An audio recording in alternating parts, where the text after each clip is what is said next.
Elle pensait sincèrement que mes mains n'étaient bonnes qu'à repasser ses chemisiers en soie ou à éplucher méticuleusement les légumes pour son dîner équilibré. Elle ignorait totalement que ces mêmes doigts, si doux et prévenants le matin, déplaçaient des millions d'euros sur les marchés asiatiques pendant qu'elle dormait encore profondément. Elle me voyait comme son homme au foyer, une petite chose docile, sans ambition, un accessoire confortable qu'on laisse à la maison pour s'assurer que le frigo est plein et que les draps sentent la lavande. Elle ne savait pas que j'étais le requin qui nageait dans les eaux troubles de la haute finance, là où elle peinait chaque jour à garder la tête hors de l'eau. J'étais sa femme de ménage le jour et virtuellement le propriétaire de son destin la nuit. Mais ce matin-là, la coupe était pleine. Ce matin-là, le masque a commencé à me brûler le visage et le poids de son mépris est devenu plus lourd que n'importe quel krach boursier. Il était 6h30 du matin. La lumière grise de l'aube filtrait à travers les stores de notre appartement parisien, un penthouse spacieux que Sophie croyait payer seule, mais dont j'avais discrètement viré la moitié du prêt via une société écran basée au Luxembourg le mois dernier. L'odeur du café arabica fraîchement moulu, un grand cru d'Éthiopie, envahissait la cuisine. C'était un rituel précis, presque mathématique pour moi. 18 grammes de café, une eau à exactement 92 degrés. La perfection. Tout devait être aussi calibré que mes algorithmes de trading. Je portais ce tablier bleu marine ridicule. Un cadeau de Sophie pour notre anniversaire l'année dernière. Elle me l'avait offert en disant « Pour que tu ne te salisses pas quand tu fais tes petites tâches », avec ce sourire qui se voulait tendre, mais qui suintait la condescendance. J'ai lissé le tissu sur mes cuisses, avalant ma fierté comme une pilule amère. Je venais de terminer de préparer ces toasts, pain complet aux graines, avocat coupé en lamelles parfaitement symétriques, une pincée de piment d'Espelette. J'aime la précision, même dans l'asservissement. Puis j'ai entendu ses pas dans le couloir. Le claquement sec, autoritaire, de ses talons aiguilles sur le parquet en chêne massif. Le rythme était rapide, saccadé, trahissant une anxiété palpable. Elle était stressée, comme tous les matins depuis 6 mois. L'action de sa société, Veridex Tech, était en chute libre. Je le savais mieux que personne, puisque je l'avais shorté la veille au soir, avant la clôture de Tokyo. Mais elle ne savait rien. Elle voyait juste un mari qui préparait le petit déjeuner en attendant son salaire. Sophie est entrée dans la cuisine comme une tempête. Elle ne m'a pas regardé. Elle n'a pas dit bonjour. Elle avait son téléphone collé à l'oreille, hurlant déjà sur une assistante terrorisée à l'autre bout du fil. Je l'entendais s'égosiller, refusant d'écouter les excuses, exigeant un dossier sur son bureau avant 8 heures pétantes, menaçant de licenciement si les chiffres du 3e trimestre n'étaient pas prêts. Sa voix tremblait d'une rage contenue, celle de quelqu'un qui sent le sol se dérober sous ses pieds. Elle a raccroché brutalement et a jeté son téléphone sur l'îlot central en marbre, manquant de peu de renverser le jus d'orange pressé que je venais de verser. Elle a soufflé bruyamment, passant une main nerveuse dans ses cheveux blonds impeccablement coiffés. Elle était belle, Sophie, d'une beauté froide, coupante, une beauté de statue qui aurait oublié comment être humaine. Je lui ai demandé doucement, d'une voix calme et posée, si elle avait bien dormi. Elle a levé enfin les yeux sur moi. Son regard m'a scanné de haut en bas, s'arrêtant avec dédain sur mon tablier. Il n'y a pas eu d'étincelle d'amour dans ses yeux, juste de l'irritation pure, comme si ma simple présence, ma tranquillité apparente, était une insulte personnelle à son stress. Elle m'a aboyé dessus, me demandant si je plaisantais. Dormir, avec la pression qu'elle subissait, c'était impossible pour elle. Mais elle a ajouté, avec un venin particulier, que moi, évidemment, j'avais dû dormir comme un bébé. Pas de responsabilité, pas d'enjeu financier, la belle vie d'un parasite entretenu. Je n'ai pas répondu. Je connaissais la règle fondamentale du trading, comme celle du mariage. Ne pas alimenter la volatilité du marché. Rester stoïque face à l'irrationalité. Je lui ai tendu son assiette, l'invitant à manger un peu pour prendre des forces. Elle a regardé l'avocat comme s'il s'agissait d'un déchet, puis m'a regardé moi. Elle n'avait pas faim, elle avait la nausée rien que d'y penser. Soudain, elle s'est arrêtée. Son regard s'est figé sur la chemise que j'avais repassée pour elle la veille après au soir et qui était posée, prête, sur le dossier de la chaise. Elle s'est approchée, saisissant le vêtement de luxe comme s'il était contaminé par une maladie mortelle. Elle a sifflé entre ses dents, me demandant ce que c'était. Je me suis approché, feignant l'innocence, demandant de quoi elle parlait. Elle a pointé un doigt accusateur sur le revers du col. Il y avait là une minuscule, imperceptible imperfection, un pli de moins d'1 millimètre. J'ai tenté de la rassurer en disant que c'était invisible à l'œil nu. C'était une erreur. Elle a explosé. Son visage est devenu rouge de colère. Elle a hurlé que c'était invisible pour moi, parce que je vivais dans la médiocrité. Mais elle allait voir des investisseurs, des gens qui gèrent des milliards. Elle ne pouvait pas se permettre d'arriver avec l'air d'une souillon, simplement parce que son mari était incapable de manier un fer à repasser correctement. Les mots claquaient comme des ordres de vente paniqués lors d'un krach boursier. J'ai senti une légère tension dans ma mâchoire, mais je l'ai relâchée immédiatement. Contrôle, toujours le contrôle. J'ai proposé de la refaire, assurant que ça ne prendrait que 2 minutes. J'ai tendu la main pour prendre la chemise, mais elle l'a retirée violemment, comme pour la protéger de ma maladresse. Elle m'a crié de laisser tomber, affirmant que j'allais encore faire pire. Et puis, elle l'a dit, ce mot qui était resté suspendu dans l'air froid de la cuisine. Tu es inutile. Je suis retourné vers le plan de travail pour essuyer une goutte de café imaginaire. Je lui ai tourné le dos pour qu'elle ne voie pas le petit sourire ironique qui naissait au coin de mes lèvres. Inutile? Si elle savait que mon portefeuille personnel avait généré hier plus de liquidité que son salaire annuel brut, elle s'étoufferait probablement avec sa propre rage. Sans me retourner, j'ai dit que j'étais désolé qu'elle soit si stressée, que je savais que la situation chez Veridex était compliquée. J'ai commis l'imprudence d'ajouter que j'avais lu des articles sur le sujet. Elle m'a coupé la parole avec un rire incrédule et méprisant. « Tu as lu ?» a-t-elle répété, comme si l'idée même que je puisse lire la presse économique était une blague absurde.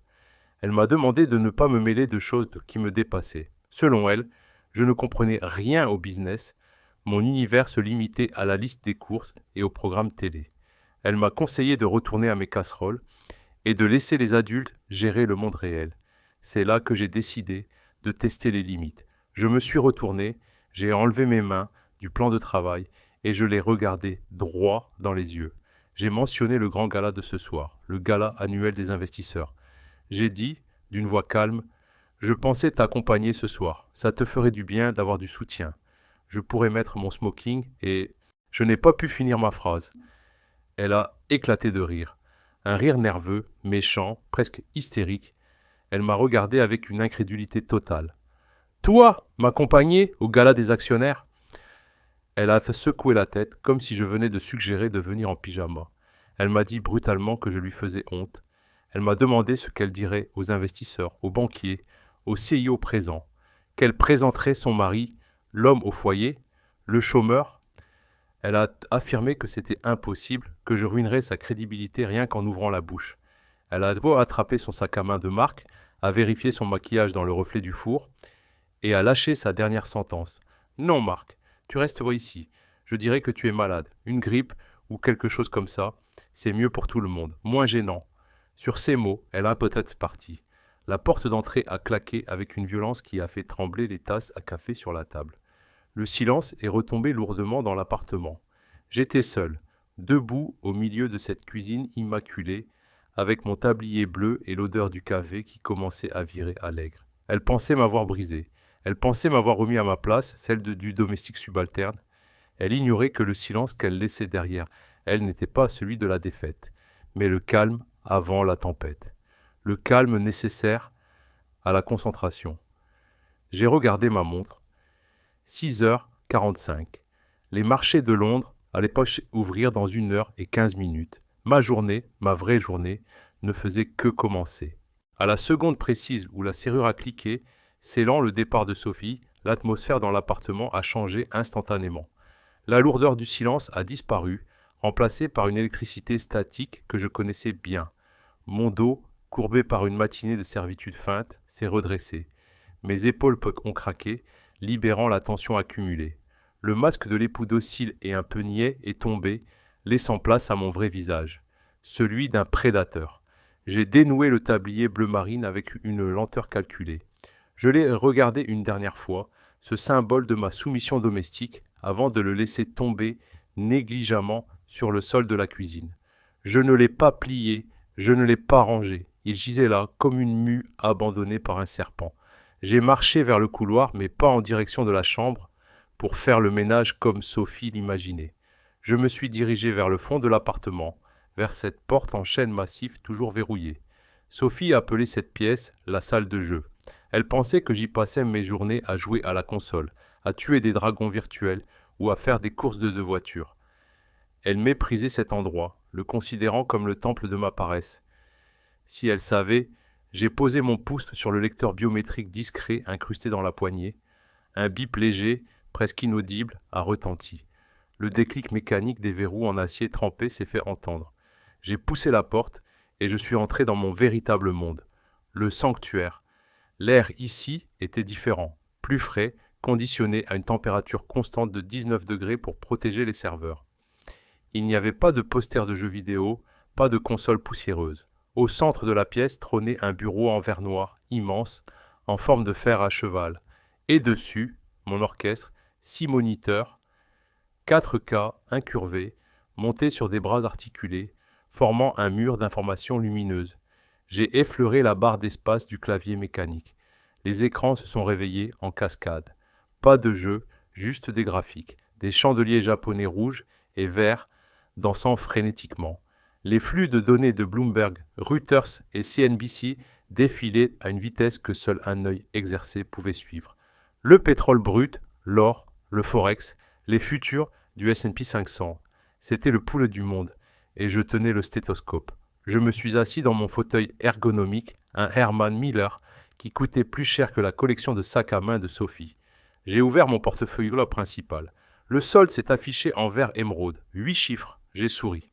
En une matinée, pendant que je faisais griller du pain complet, mes algorithmes de trading haute fréquence avaient déjà généré 40 000 € sur la volatilité du yen. Sophie se tuait à la tâche pour un salaire mensuel que je gagnais souvent avant d'avoir fini mon café. Mais aujourd'hui, je ne cherchais pas le profit facile. J'avais une cible. J'ai tapé le code mnémonique de sa société, VRDX, Veridex Tech. Les écrans du centre se sont remplis de rouge. C'était un massacre. Le graphique ressemblait à une falaise abrupte. Depuis l'ouverture des marchés européens, l'action avait perdu 18% de sa valeur. Les rumeurs d'insolvabilité se répandaient comme une traînée de poudre sur les forums financiers. Les investisseurs paniquaient, les rats quittaient le navire. Et Sophie était le capitaine de ce Titanic. J'ai zoomé sur le carnet d'ordre. La pression vendeuse était immense. Tout le monde voulait sortir. Le cours de l'obligation, la dette de l'entreprise s'effondrait. C'était le moment critique. Si personne n'intervenait, Veridex serait en faillite technique avant la fin de la semaine. Sophie serait licenciée, sa réputation détruite, sa carrière anéantie. Elle avait raison d'avoir peur. J'ai pris mon casque, celui relié à une ligne sécurisée directe avec mon courtier, Prime, à Londres. Pas une application grand public, mais un accès direct aux salles de marché institutionnelles. MK Capital, ligne directe, a répondu une voix britannique impeccable à l'autre bout. « Bonjour, monsieur. » Il ne connaissait pas mon visage. Il ne connaissait que ma voix et la taille de mes actifs. Pour eux, je n'étais pas Marc le mari au foyer, j'étais une baleine, un faiseur de marché. « Bonjour, James, dis-je d'une voix grave, dénuée de toute émotion. Regardez le ticker VRDX, Veridex Tech. J'entendais le cliquetis rapide de son clavier. Je l'ai sous les yeux, monsieur. C'est une zone de guerre. On ne touche pas à ça, n'est-ce pas? C'est un couteau qui tombe. J'ai observé la courbe descendre encore. Mince 19%. Sophie devait être en train de hurler dans son bureau en ce moment même. Au contraire, James, on ne va pas juste toucher, on va ramasser. Il y a eu un silence à l'autre bout du fil. Pardon? Vous voulez acheter l'action? Non, je me fiche de l'action pour l'instant. Je veux la dette. Je veux racheter les obligations convertibles qui arrivent à échéance. Celles d'ici que les fonds de pension sont en train de brader. Monsieur, c'est extrêmement risqué. Si la boîte coule, ces obligations ne vaudront rien. J'ai lean back dans mon fauteuil, croisant les mains derrière la tête. Elle ne coulera pas si je deviens le créancier principal. Je veux que vous nettoyiez le carnet. Achetez tout ce qui se présente. Soyez agressifs. Je veux accumuler une position de contrôle. Je veux posséder leurs dettes. Je veux qu'ils me doivent de l'argent, beaucoup d'argent. Bien, monsieur. Quel est ça le plafond? J'ai regardé la photo de Sophie posée sur un coin du bureau. Une photo prise il y a 5 ans, quand elle me regardait encore avec admiration. Avant qu'elle ne devienne cette étrangère, obsédée par le statut. Pas de plafond, James. Continuez d'acheter jusqu'à ce que j'ai 51% de la dette senior. Utilisez le levier si nécessaire. Je veux que MK Capital soit le seul nom qui compte lors de leur prochain conseil d'administration. C'est compris. Exécution immédiate. J'ai raccroché. Sur mes écrans, j'ai vu l'impact immédiat de mon ordre. Une immense barre verte est apparue dans le volume des transactions. Le prix a cessé de chuter, soutenu par ma main invisible. J'ai imaginé les traders du monde entier se grattant la tête, se demandant quel fou furieux osait parier sur ce cheval boiteux. Ce n'était pas de la charité. Je ne la sauvais pas par pitié. Si je lui avais simplement donné l'argent, elle l'aurait pris avec mépris, comme une aumône, ou pire, elle aurait refusé par orgueil. Non, je faisais quelque chose de bien plus puissant. J'achetais le droit de décider. J'achetais le pouvoir. J'ai repris une gorgée de mon café éthiopien. Il avait refroidi, mais il avait soudainement un goût bien meilleur. J'ai regardé l'heure, 9 heures. Sophie venait d'arriver à son bureau pour affronter l'enfer. Elle ignorait que le diable qui venait d'acheter son âme portait encore des pantoufles il y a 10 minutes. J'ai ouvert un nouveau fichier sur mon 3e écran. J'ai tapé en en-tête « Plan de restructuration, Veridex ». Mes doigts volaient bon doux sur le clavier. J'avais des idées pour son entreprise, des idées brillantes qu'elle n'avait jamais voulu écouter au dîner. Maintenant, elle n'aurait plus le choix. La matinée s'est écoulée ainsi, dans le ronronnement des serveurs et le clignotement des millions qui changeaient à demain. Vers midi, j'ai reçu la confirmation de Londres. Position acquise. MK Capital détient la majorité de la dette à court terme. J'ai souri, un sourire froid et satisfait. J'ai fermé les écrans un par un, replongeant la pièce dans l'obscurité. Je suis sorti, j'ai reverrouillé la porte blindée et j'ai remis mon masque. J'ai ramassé le tablier par terre. Ce soir, quand elle rentrerait, je serais à nouveau le mari inutile. Pour l'instant, car la vraie partie ne faisait que commencer. Une semaine. Il a fallu exactement 7 jours pour que le château de cartes sur lequel Sophie avait bâti son estime d'elle-même s'effondre totalement. 7 jours durant lesquels j'ai joué le rôle du spectateur muet, observant depuis les coulisses l'incendie que j'avais moi-même circonscrit, mais qu'elle croyait incontrôlable. L'atmosphère dans l'appartement était devenue irrespirable. Ce n'était plus le silence froid du mépris, c'était le silence lourd et poisseux de la peur. Ce soir-là, la pluie battait contre les grandes baies vitrées du salon, transformant Paris en une aquarelle grise et triste. J'étais au bar, en train d'essuyer méticuleusement des verres en cristal avec un torchon en lin. Un geste répétitif, apaisant, j'attendais. Je savais ce qui s'était passé au conseil d'administration aujourd'hui. Je le savais parce que c'est moi qui, via mes avocats, avais envoyé l'ultimatum. Le retour du soldat brisé. La porte s'est ouverte vers 21 heures. D'habitude, Sophie rentrait avec l'énergie d'un ouragan. Ce soir-là, elle est entrée comme un fantôme. Elle a laissé tomber ses clés sur la console de l'entrée. Le bruit métallique a résonné comme un coup de feu dans le vide. Quand elle est apparue dans le salon, j'ai failli avoir un mouvement de recul. Elle était méconnaissable. Son tailleur Chanel, d'ordinaire son armure invincible, semblait froissé, trop grand pour elle. Son maquillage, toujours impeccable, avait coulé, traçant des sillons noirs sur ses joues opales. Ses yeux étaient avec rouge, gonflés, vidés de toute cette arrogance qui la définissait. Elle ne m'a pas regardé. Pour elle, j'étais toujours une partie du décor, aussi inanimée que le canapé ou la lampe. Elle s'est dirigée droit vers le bar, ses mains tremblant tellement qu'elle a eu du mal à saisir la carafe de whisky. Elle s'est versé un verre pur et l'a avalé d'un trait, grimaçant sous la brûlure de l'alcool. « C'est fini », a-t-elle murmuré. Sa voix était cassée, rauque. J'ai continué d'essuyer mon verre, gardant un ton neutre, presque distant. « Qu'est-ce qui est fini, Sophie ?» Elle a laissé échapper un rire sans joie, un son sec qui ressemblait à un sanglot étouffé. Elle s'est tournée vers moi, s'appuyant lourdement contre le bar pour ne pas tomber. Tout, la boîte, ma carrière, ma vie. Elle a fixé le fond de son verre vide, comme si la réponse à ses problèmes s'y trouvait. Les investisseurs nous ont lâchés, Marc, tous. Ils ont senti l'odeur du sang. Le cours de l'action est passé sous la barre des 2 euros. Nous sommes en cessation de paiement. Techniquement, nous sommes en faillite depuis ce matin. Je le savais. J'avais vu la cotation en temps réel. J'avais vu la panique. Il n'y a pas de solution ? Ai-je demandé innocemment. Une solution ? Elle a secoué la tête avec désespoir.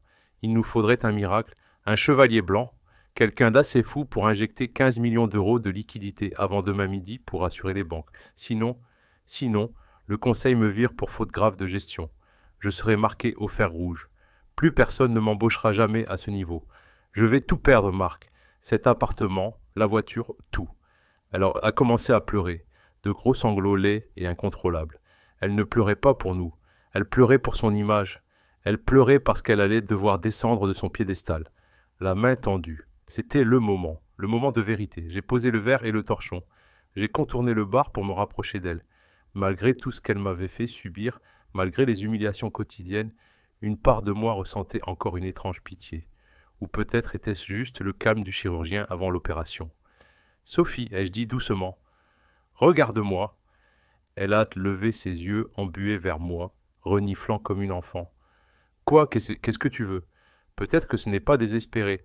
Peut-être que je peux aider. » Elle a froncé les sourcils, ne comprenant pas. « Aider ? Comment tu pourrais aider, Marc ? Tu vas me faire une tisane ? Tu vas me masser les épaules ? J'ai besoin d'argent, pas de réconfort. » J'ai pris une inspiration. J'allais lui offrir une porte de sortie honorable, une chance de me voir enfin. Je parle d'argent, Sophie. J'ai mis de l'argent de côté, des économies, des investissements dont je ne t'ai jamais parlé. Je pourrais peut-être couvrir une partie du besoin, ou au moins faire le pont jusqu'à ce que l'explosion finale. Je n'ai pas pu finir. L'expression sur son visage est passée de la confusion à une incrédulité totale, puis à une colère fulgurante. C'était comme si je venais de l'insulter de la pire des manières. Elle a reculé d'un pas, essuyant ses larmes d'un revers de main rageur. « Toi, m'aider financièrement ?» Elle a éclaté de rire, mais ce n'était pas le rire nerveux de tout à l'heure. C'était un rire méchant, viscéral, humiliant. « Tu te fous de moi, Marc ? Tu as quoi ? Quelques milliers d'euros sur un livret A que ta grand-mère t'a laissé ? Tu as économisé sur le budget des courses ? » « J'ai un peu plus que ça, ai-je tenté de dire, ma voix se durcissant légèrement. « Arrête !» hurla-t-elle soudain, me coupant la parole. « Arrête d'être pathétique. On parle de millions, Marc. De millions. Tu crois que tu vis dans quel monde ? Tu vas faire quoi ? Vendre ta collection de bandes dessinées ? Vendre ta PlayStation ?» Elle s'est avancée vers moi, son index pointé sur mon torse, me piquant à chaque mot. « Tu ne comprends rien à la finance. Tu ne comprends rien aux affaires. Tu es un enfant, Marc. Un enfant entretenu qui joue à la dinette pendant que les adultes se battent dans l'arène. Ne t'avise plus jamais, jamais de proposer ton aide ridicule. C'est insultant pour moi, c'est insultant pour mon intelligence. » Elle tremblait de rage. Elle déversait sur moi toute sa frustration, toute sa peur. J'étais son punching ball émotionnel. Elle avait besoin de se sentir supérieure à quelqu'un alors que le monde entier la rejetait. Et j'étais la cible facile. « Retourne dans ta cuisine », a-t-elle craché. « C'est la seule chose que tu sais faire. Laisse les problèmes d'argent à ceux qui savent gagner de l'argent. » Le point de non-retour. Le silence est retombé. Mais cette fois, quelque chose avait changé définitivement. Le dernier lien, ce fil ténu de patience et d'espoir que je gardais encore, venait de casser net. Elle venait de refuser la main tendue du seul homme capable de la sauver. Elle venait de cracher au visage de son sauveur sans même le reconnaître. Je l'ai regardé, vraiment regardé. Je n'ai plus vu ma femme, je n'ai vu qu'un passif toxique, une mauvaise dette qu'il fallait restructurer brutalement. Je n'ai pas crié, je n'ai pas pleuré. J'ai simplement hoché la tête lentement. « Très bien, Sophie, c'est noté. Je ne t'embêterai plus avec ça. » Je me suis retourné et je me suis dirigé vers le couloir. « Où tu vas ?» a-t-elle demandé, surprise par mon calme, s'attendant sans doute à ce que je m'excuse. « Préparer mes affaires pour demain, » ai-je répondu sans me retourner. « J'ai une journée importante. »« Importante ? Tu as un nouveau jeu vidéo qui sort ?» a-t-elle lancé avec sarcasme. Je me suis arrêté un instant, la main sur la poignée de la porte de ma chambre. J'ai souri dans l'ombre. « Quelque chose comme ça. Dors bien, Sophie. Profite de cette nuit. C'est la dernière fois que tu dors en pensant être la patronne. » Je l'ai laissé là, seul avec sa bouteille de whisky et ses certitudes qui allait voler en éclats dès le lever du soleil. Elle voulait un chevalier blanc, elle allait en avoir un, mais elle allait découvrir que le chevalier portait l'armure qu'elle avait passé des années à rouiller de son mépris. Demain, MK Capital entrait en scène, et Marc, le mari docile, était officiellement mort. Le lendemain matin, à 10 heures précises, l'atmosphère au 42e étage de la tour Veridex était funèbre. La salle du conseil d'administration, habituellement un lieu de pouvoir et de stratégie, ressemblait ce jour-là à un couloir de la mort. Autour de l'immense table en acajou, 12 hommes et femmes en costume gris se tenaient pentassis, le visage fermé, consultant nerveusement leurs tablettes. Ils étaient les administrateurs, les banquiers, les auditeurs, les vautours venus dépecer la carcasse. Au bout de la table, seule, se tenait Sophie. Elle avait fait un effort surhumain pour cacher les ravages de la veille. Elle avait remis son masque de dame de fer, mais je voyais bien, même à travers les caméras de sécurité auxquelles j'avais accès depuis mon téléphone, que ce masque se fissurait. Ses mains trituraient un stylo Montblanc. Elle plaidait sa cause, mais sa voix manquait de conviction. Elle essayait de leur vendre un plan de redressement impossible, parlant de synergie et de réduction de coûts, mais personne ne l'écoutait.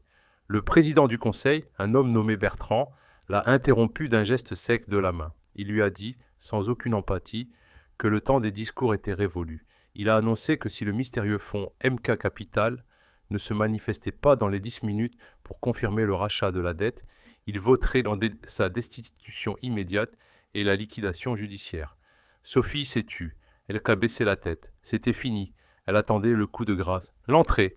C'est à ce moment précis que j'ai décidé de faire mon entrée. Je n'étais pas passé par l'accueil. J'avais envoyé mon équipe juridique en avance pour préparer le terrain.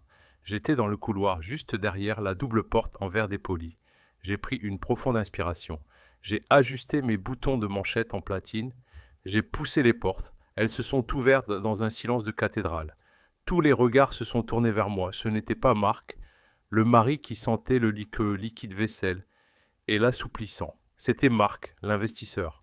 Je portais un costume 3 pièces, Tom Ford bleu nuit, coupé sur mesure à Milan, qui épousait parfaitement ma silhouette. À mon poignet, ma Patek Philippe Nautilus brillait discrètement sous les néons.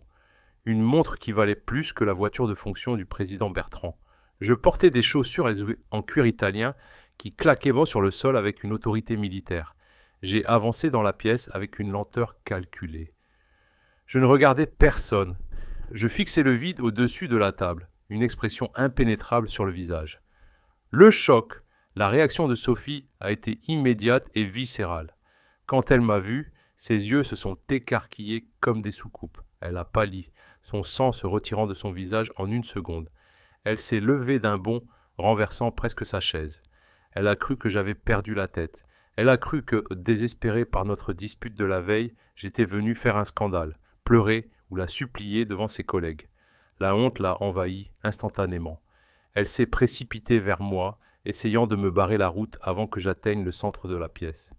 Elle a chuchoté, d'une voix sifflante et paniquée. « Marc, mais qu'est-ce que tu fais là? Tu es devenu fou ?» Je ne me suis pas arrêté. J'ai continué d'avancer, l'obligeant à reculer. Elle a élevé la voix, la panique prenant le dessus. « Sors d'ici immédiatement. Tu me fais honte. C'est une réunion privée. Tu n'as pas le droit d'être là. Je t'avais dit de rester à la maison. » Elle s'est tournée vers la sécurité, prête à appeler les gardes. « Excusez mon mari, il ne va pas bien. Il est confus. Je vais le faire sortir. » Le renversement. Je me suis arrêté net. J'étais à 1 mètre d'elle. Je l'ai regardée dans les yeux. Pas avec colère, mais avec une froideur absolue, celle d'un banquier refusant un prêt. Je ne lui ai pas répondu. J'ai simplement contourné son corps tremblant, comme on contourne un meuble gênant. J'ai marché droit vers la tête de la table, là où le président Bertrand était assis. Ce dernier me regardait avec curiosité, analysant mon costume, ma montre, mon attitude. Il a reconnu l'odeur de l'argent. Il ne s'est pas levé pour m'arrêter. Je suis arrivé au bout de la table. J'ai posé ma mallette en cuir sur le bois verni. Le bruit lourd a fait sursauter l'assemblée. Sophie était restée plantée au milieu de la pièce, la bouche ouverte, ne comprenant pas pourquoi personne ne m'avait encore jeté dehors. « Marc, je t'en supplie !» a-t-elle gémi, au bord des larmes. J'ai ignoré sa supplique. J'ai balayé la salle du regard, croisant les yeux de chaque administrateur. Puis, j'ai pris la parole. Ma voix était grave, posée, projeté avec l'assurance de celui qui détient les clés de la prison. « Bonjour, messieurs. Je vous prie d'excuser ce léger retard. Le trafic parisien est imprévisible. » Le président Bertrand a froncé les sourcils. « Monsieur, nous sommes en pleine séance de crise. Qui êtes-vous » J'ai souri, un sourire de requin. « Je sais que vous êtes en crise, Bertrand. C'est pour ça que je suis là. Je crois que vous attendez un virement de 15 millions d'euros pour couvrir vos obligations à court terme. » Un murmure a parcouru la salle. Sophie s'est figée, son visage passant de la honte à une confusion totale. J'ai ouvert ma mallette et j'en ai sorti un dossier unique, relié en cuir noir. J'ai glissé le dossier sur la table vers Bertrand. Le virement a été effectué il y a 3 minutes. MK Capital est désormais propriétaire de 55% de votre dette senior. Ce qui fait de moi, techniquement, votre interlocuteur principal. La révélation. Le silence qui a suivi était assourdissant. On aurait pu entendre une mouche voler. Bertrand a ouvert le dossier, a vu les certificats bancaires, les signatures, les montants. Il a blêmi, puis a levé les yeux vers moi avec un respect nouveau, teinté de crainte. MK Capital, c'est vous ? J'ai hoché la tête. MK Marc, nom de famille. C'était pourtant simple. Je me suis tourné lentement vers Sophie. Elle n'avait pas bougé. Elle me regardait comme si j'étais un extraterrestre qui venait de sortir de la peau de son mari. Son cerveau n'arrivait pas à traiter l'information. Marc, l'homme au tablier, Marc, l'inutile, Marc, le propriétaire de sa dette. J'ai vu ses genoux fléchir. Elle a dû s'appuyer sur le dossier d'une chaise pour ne pas s'écrouler. « Toi » a-t-elle murmuré, le mot sortant dans un souffle à peine audible. « C'est toi ? Assieds-toi, Sophie. » Ai-je ordonné, non pas comme un mari, mais comme un patron. « Et tais-toi, nous avons du travail. » Je me suis assis à la place d'honneur, celle que Bertrand m'a cédée sans un mot. J'ai croisé les mains sur la table. « Bien, maintenant que les présentations sont faites, parlons de l'avenir de cette entreprise. Et de mes conditions, car j'ai des conditions très strictes. » Sophie s'est assise, tremblante, les yeux rivés sur moi. Pour la première fois de notre mariage, elle ne me regardait pas de haut, elle me regardait d'en bas. Et la peur que je lisais dans ses yeux était bien plus satisfaisante que tout ce que j'avais pu imaginer. La réunion pouvait commencer.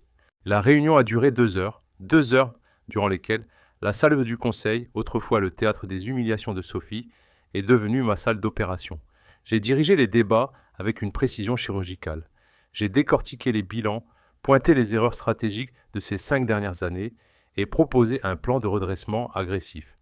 Les administrateurs, ces hommes qui entraient dans la pièce avec l'arrogance des puissants, prenaient des notes comme des écoliers. Bertrand, le président, hochait la tête à chacune de mes phrases, fasciné par la clarté de ma vision. Ils avaient oublié que j'étais le mari de la directrice. Pour eux, j'étais MK, le sauveur, l'homme qui venait d'injecter du sang frais dans un corps mourant. Et Sophie ? Sophie était assise à ma droite. Elle n'a pas dit un mot. Elle était pâle, ses mains jointes sur la table, serrées si fort que ses jointures étaient blanches. Elle me regardait parler, ébahie. Elle découvrait un homme qu'elle n'avait jamais rencontré.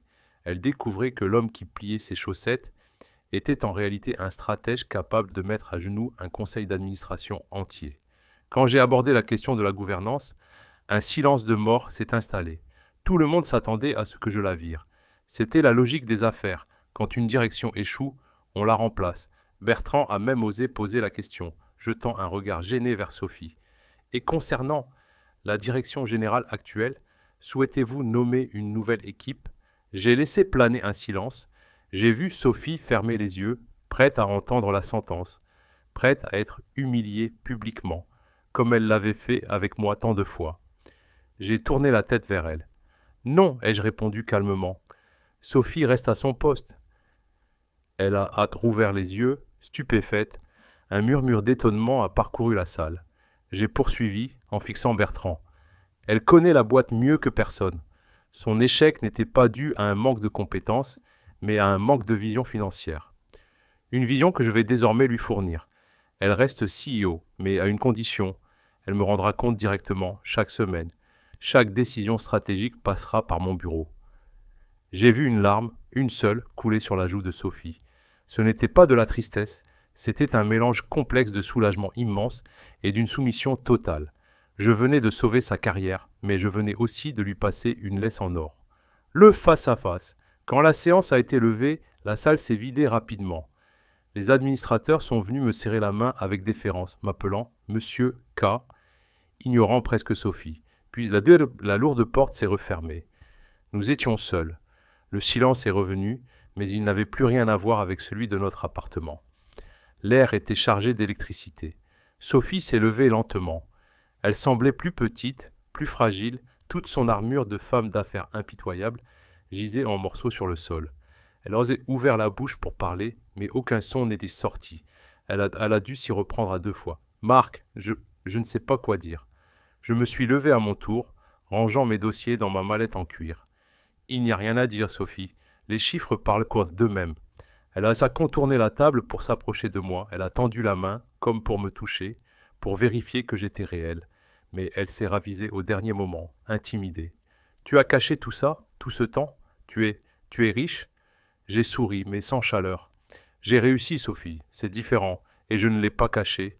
Tu n'as simplement jamais demandé. Tu étais trop occupée à me juger sur la qualité de mon repassage pour te demander ce que je faisais devant mes écrans. » Elle a baissé la tête, la honte la submergeant enfin totalement. « J'ai été horrible avec toi. Je t'ai traité comme un domestique, ai-je terminé pour elle. Comme un parasite. Tu as eu honte de moi. Tu m'as interdit de venir à tes dîners. Tu m'as dit que j'étais inutile. » Elle a éclaté en sanglots, de vrais sanglots cette fois, ceux du regret sincère. « Je suis désolé, Marc. Je suis tellement désolé. J'avais peur, j'étais stressé. Je pensais que... » J'ai levé la main. Elle s'est tue immédiatement. Le geste était simple, mais l'autorité qu'il dégageait était absolue. Je me suis approché d'elle. J'ai posé ma main sur son épaule. Je l'ai sentie frissonner. « Écoute-moi bien, Sophie. Je t'ai sauvé la vie aujourd'hui. Pas parce que je suis un mari soumis qui cherche à plaire à sa femme, mais parce que je protège mes investissements. Et tu es mon investissement. » J'ai rapproché mon visage du sien, la forçant à soutenir mon regard. Mais les choses devront changer, radicalement. À partir de maintenant, le respect sera mutuel. Je ne tolérerai plus jamais, tu m'entends ? Plus jamais une seule remarque désobligeante. Plus jamais de ton condescendant. Plus jamais de « tu es inutile ». À la maison comme ici, nous sommes des partenaires. Et si tu oublies ça, ne serait-ce qu'une seconde, MK Capital se retirera aussi vite qu'il est venu. C'est compris ? Elle a hoché la tête frénétiquement, les larmes roulant sur ses joues. Oui, Marc, je te le promets, c'est compris. J'ai maintenu mon regard encore quelques secondes pour graver cet instant dans sa mémoire. Puis, j'ai relâché la pression. J'ai reculé, j'ai regardé ma Patek Philippe. Il est 13h, j'ai des ordres à passer sur le marché américain à l'ouverture. Je me suis dirigé vers la porte. Sophie est restée là, immobile, attendant mes instructions. J'ai ouvert la porte, puis je me suis arrêté. Je me suis retourné une dernière fois. « Ah, et Sophie ?» Elle a sursauté. « Oui ?» Un léger sourire a étiré mes lèvres. Pas un sourire de requin cette fois, juste un sourire d'équité. On a renvoyé la femme de ménage le mois dernier pour faire des économies. Tu te souviens ? Elle a hoché la tête, ne voyant pas où je voulais en venir. « Parfait. Ce soir, j'aimerais un risotto aux champignons. Et fais attention à la cuisson du riz. Je l'aime al dente. Tu cuisines pas ce soir. » Épilogue. Je n'ai pas attendu sa réponse. Je suis sorti dans le couloir, marchant d'un pas léger. Derrière moi, j'ai entendu le bruit précipité de ses talons. Elle me suivait. Elle ne marchait plus devant moi en m'ignorant. Elle marchait 2 pas derrière, à sa place. J'ai traversé l'open space, les employés se retournant sur mon passage, sentant l'aura de pouvoir qui émanait de moi. J'ai appuyé sur le bouton de l'ascenseur. Les portes se sont ouvertes. Je suis entré. Sophie m'a rejoint. Elle m'a regardé, ses yeux brillants d'un mélange de peur, de gratitude et, pour la première fois depuis des années, d'une admiration totale. Les portes se sont refermées sur nous. Le mari au foyer était mort. Le couple était vivant. Et pour la première fois, la balance était à l'équilibre.